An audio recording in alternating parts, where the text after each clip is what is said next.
আগে প্রথমে আমার ছেলে নাক বন্ধ থাকতো, তারপরে সবসময় একটু সর্দি সর্দি ভাব থাকতো। তো প্রথমবারে চিকিৎসা ট্রিটমেন্ট নেওয়ার পরে আপনার জিভটা নাক জাম ছিল, ওইটা চলে গেছে।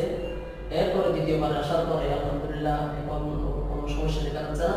ওই ভিতরে যে একটা বস্তু যেটা বলি ওটাও মোটামুটি আলহামদুলিল্লাহ একটু একটু একটু শুকিয়ে আসছে আর কি।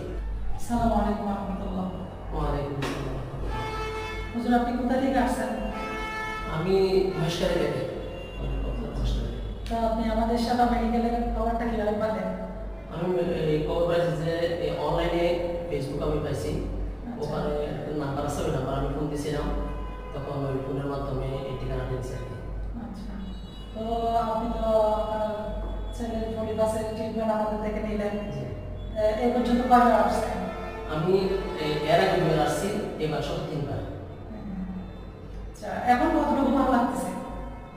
আগে কেমন অসুস্থতা ছিল? আগে প্রথমে আমার ছেলে নাক বন্ধ থাকতো, তারপরে সবসময় একটু সর্দি সর্দি ভাব থাকতো। তো প্রথমবারে চিকিৎসা ট্রিটমেন্ট নেওয়ার পরে আপনার জিভটা নাক জাম ছিল, ওইটা চলে গেছে। এরপরে দ্বিতীয়বার আসার পরে আলহামদুলিল্লাহ এখন কোনো সমস্যা দেখা যাচ্ছে না। ওই ভিতরে যে একটা বস্তু যেটা বলি ওটাও মোটামুটি আলহামদুলিল্লাহ একটু একটু একটু শুকিয়ে আসছে আর কি। শুকিয়ে আসছে। আচ্ছা, ইনশাআল্লাহ আজকে ট্রিটমেন্টটা ক্লিয়ার হলে সম্পূর্ণ ক্লিয়ার হয়ে যাবে ইনশাআল্লাহ।